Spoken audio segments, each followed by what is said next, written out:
How to become a professional canine psychologist, exploring the paths, tools, and distinctions in canine psychology. With me, Sparky Smith.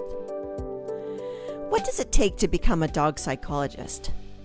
If you've ever wondered how to work at the forefront of canine behavior and emotional well-being, this episode's for you.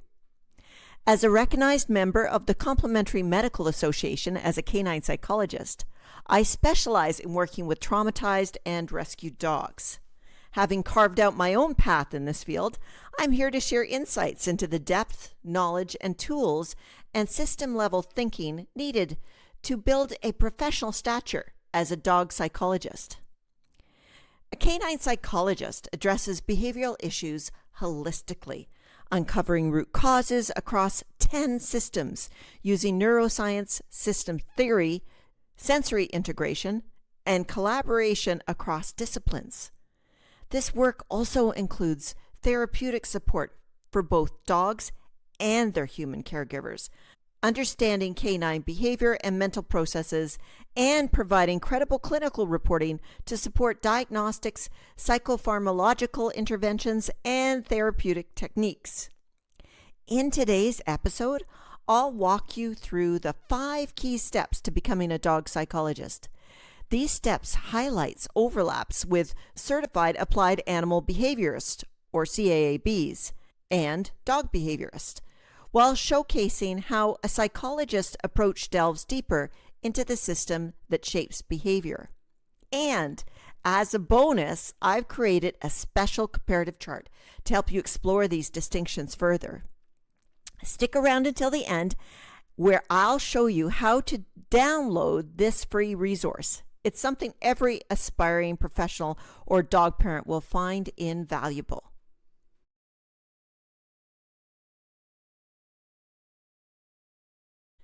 Step 1. Build a multidisciplinary foundation beyond behavior. Becoming a dog psychologist starts with building a foundation that goes far beyond observable behaviors. Traditional behaviorists often focus on external stimuli and reinforcement tools like positive reinforcement, desensitization, or counter-conditioning. These methods are invaluable in specific situations, but can miss the deeper drivers of the behavior. As a canine psychologist, you need to move beyond observable and ask, what does this behavior tell me about what's happening inside the dog? This means understanding internal influences like neurological health, genetic predispositions, emotional resilience, and systemic patterns.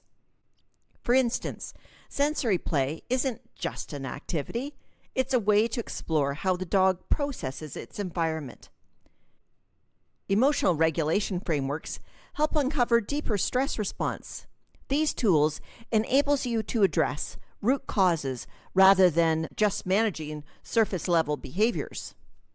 These tools enable you to address root causes rather than just managing surface-level behaviors. Step 2. Learn to uncover root causes. Behavior doesn't emerge from a single cause. It's usually the result of multiple interwoven influences. While behaviorists might focus on addressing one specific problem, a dog psychologist digs deeper to explore systemic drivers, breaking chronic stress feedback loops that reinforce unwanted behaviors. This involves recognizing patterns with family dynamics, identifying system archetypes, or uncovering sensory deficits. Collaborative facilitation becomes essential as the dog psychologist often works alongside caregivers, trainers, and veterinarians to ensure alignment.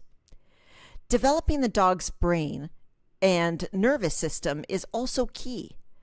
Advanced techniques address neurological impairments and challenges within the autonomic nervous system, fostering long-term emotional balance and adaptability. Step 3. recognize systems and patterns. A dog's behavior doesn't exist in isolation. It emerges from complex systems. Behaviorists and CAABs may address environmental triggers through functional behavior analysis or reinforcement. But a canine psychologist looks at how systems interact to shape behavior. For example, aggression isn't just about the dog. It could reflect caregiver anxiety, conflicting signals in the environment, or unresolved stress patterns. Using tools like causal loop diagrams and system archetypes, we map out these interactions and identify leverage points for meaningful change. Additionally, as a canine psychologist, you often provide clinical support to veterinarians, helping to link neurological underpinnings with behavior.